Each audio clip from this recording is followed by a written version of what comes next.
Bismillahirrahmanirrahim. Assalamualaikum warahmatullahi wabarakatuh. Waalaikumsalam warahmatullahi wabarakatuh. Kita jumpa lagi bersama SC Channel. Hadirin dimanapun Anda berada, mudah-mudahan Anda semua dan kita semua berada dalam keadaan sehat walafiat. Amin. Ya Allah. Kang Epul, apa kabar nih? Alhamdulillah sehat. Allahu Akbar. Salam perubahan. Salam perubahan. Alhamdulillah. Ini Kang Epul, saya ada informasi berita lagi nih di siang ini. Sebetulnya beritanya udah dari kemarin-kemarin ya. Pak Jokowi mengeluarkan Kepres. Ada 12 pelanggaran yang diakui oleh Pak Jokowi. Yang terkait hal ini, Presiden Jokowi menyampaikan bahwa pemerintah akan berusaha untuk memulihkan hak-hak korban pelanggaran HAM berat secara adil dan bijaksana tanpa meniadakan penyelesaian secara yudisial. Yang kedua, saya dan pemerintah berupaya sungguh-sungguh agar pelanggaran HAM berat tidak akan terjadi lagi di Indonesia, kata Pak Jokowi. Ini dilansir di halaman situs kompas.com. Nah, itu. Ini kan yang kemarin pelanggaran HAM berat di masa-masa 2020 yang saya tahu ada pembunuhan Laskar 6 FPI gitu kan, terus ada Meninggal secara massal. KPPS, lalu peristiwa Kanjuruhan kan. Nah ini kemudian, tapi itu belum tidak diakui Jokowi. Yang diakui yang tadi saya bacakan di halaman kompas.com. Nah, ini gimana menurut Kang Epul? Yang pertama kan begini. Kalau bicara tadi 1965, 1966 yang ada di memori publik rakyat hari ini, yaitu peristiwa G30 SPKI. Tapi kan ternyata Pak Jokowi nggak bilang itu. Artinya bisa jadi sebetulnya bukan itu. Kalau bukan itu, terus yang mana? Nah ini jadi keriuhan lagi, jadi di polemik di masyarakat. Itu satu. Kemudian yang kedua, betul tadi yang Kanjuruhan, meninggal masalah KPPS di Pilpres 2019, 6 Laskar FPI meninggal, dibunuh secara tidak patut. Gitu. Nah, ini tidak masuk dalam HAM berat. Nah, kemudian ricuh lagi di masyarakat, ramai lagi di protes segala macam. Sebetulnya yang disampaikan Pak Jokowi itu ada bagusnya. Kalau itu disampaikan di awal pemerintahan Pak Jokowi di 2019, 2020 lah misalkan minimal bilang begitu. Ini kan 2023, setahun lagi selesai Pak Jokowi. Ini kita melihat dari sudut ini adalah ada seperti upaya ini untuk memancing kemarahan rakyat. Nah, kemudian rakyat sekarang kan menjadi protes di media segala macam, bilang cerita ini kenapa? Kalau begitu berarti ini pengakuan dong Pak Jokowi terhadap PKI gitu kan. Nah, itu kan riuh. Kemudian sahabat-sahabat kita di Kanjuruhan dan sekitarnya protes juga, kenapa Kanjuruhan tidak masuk? Yang FPI sama juga begitu kan, itu tidak masuk. Jadi ini maksudnya apa gitu? Untuk memancing keriuhan massa. Kan kalau dipancing, ini dipancing-pancing kemudian riuh rakyat, apalagi sampai ada yang turun ke jalan dan seterusnya, nanti ini bisa dijadikan alasan seperti yang kemarin kita bahas, Pak Jokowi mengeluarkan Perpu UU Cipta Kerja. Nah ketika ini ricuh lagi, nanti dikeluarin lagi Perpu penundaan pemilu. Nah ke situ repotnya tuh. Dan kita sudah baca, para ahli juga sudah melihat ini. Kan berbagai upaya untuk menunda pemilu, untuk Jokowi 3 periode, Presiden 3 periode kan terus digencarkan oleh para tokoh nasional. Termasuk Ketua DPD, Ketua MPR, Ketua DPR gitu. Semuanya bicara hal itu. Jadi kita menjadi curiga gitu. Ini tuh seperti yang tidak ada apa-apa tiba-tiba mengeluarkan sebuah pancingan untuk membuat keriuhan di masyarakat. Ya, itu jadi dia. artinya Pak Jokowi secara tidak langsung meminta maaf kepada para korban gitu. Ya itu dia masalahnya. Ini tuh sesuatu yang harusnya clean and clear, bersih, jelas, tegas disampaikan. Ini tidak. Hanya bilang peristiwa 965, 66. Kalau disebutkan Kan yang lain disebutkan kan peristiwa Talang Sari, jelas tuh kan peristiwa ini. Yang itu enggak, peristiwa di tahun 65 66. Nah, kemudian kita membacanya, rakyat membacanya, oh itu PKI. Berarti ada pengakuan pemerintah terhadap eksistensi PKI.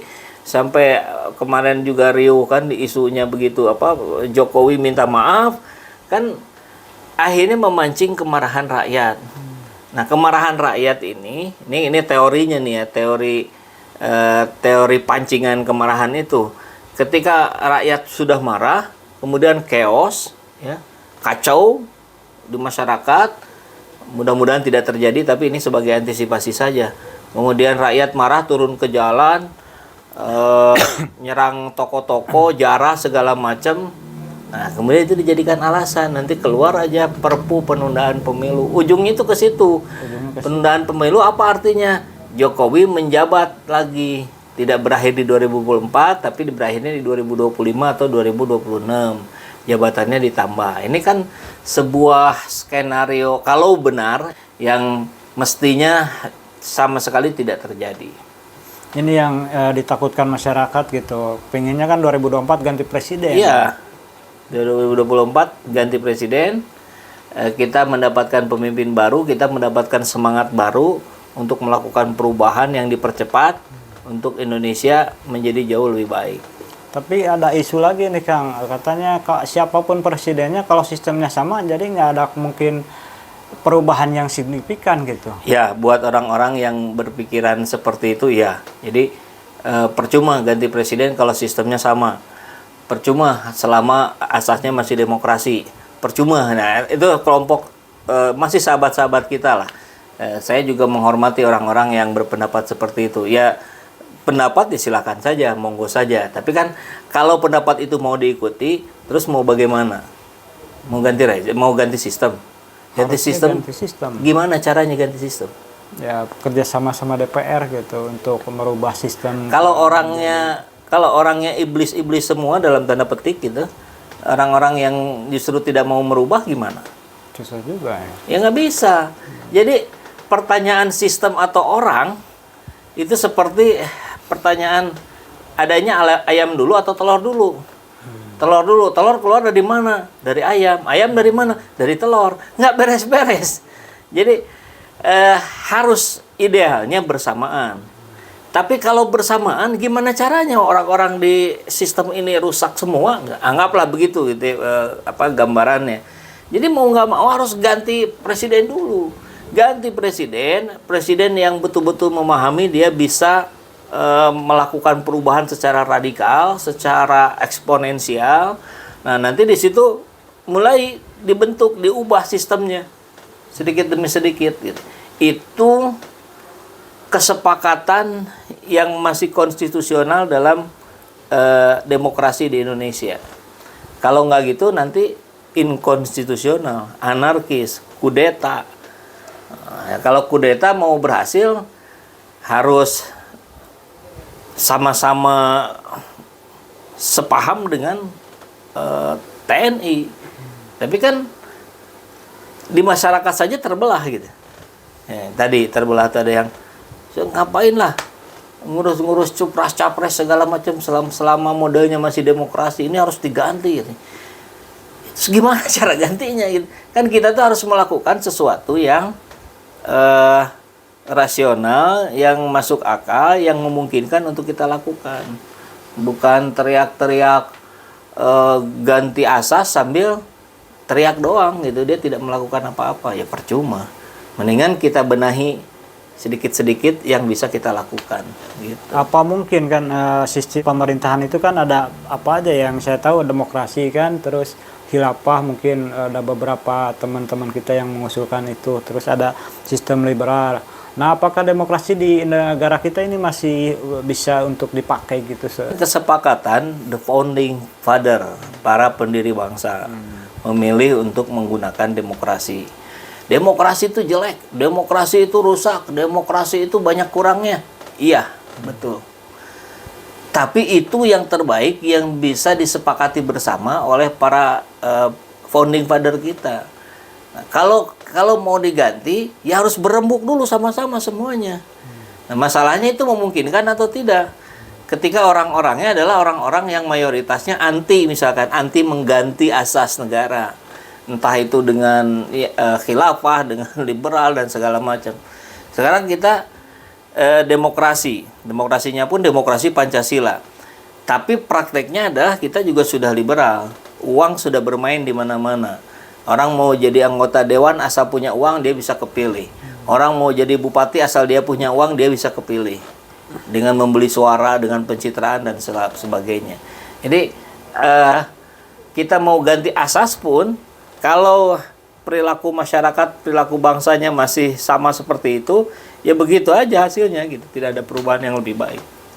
Ini yang di belakang Pak Jokowi ini yang saya tahu kan ada isu juga ada oligarki yang memegang yang mengendalikan Pak Jokowi gitu. Depan mungkin para oligarki ini untuk bisa ditahan, diredam sama kita gitu, gimana caranya?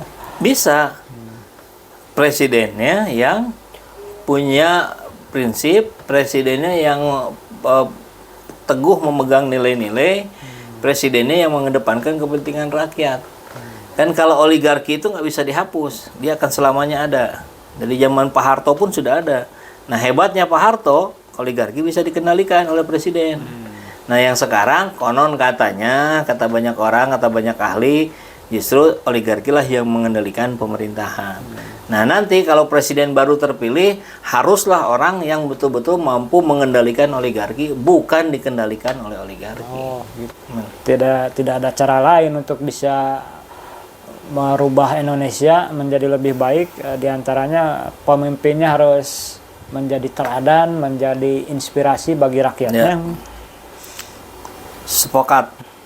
Ya, hadirin, informasi yang bisa disampaikan untuk hari ini. Adillah pada kami tak bodoh, meski memang kami tak pandai.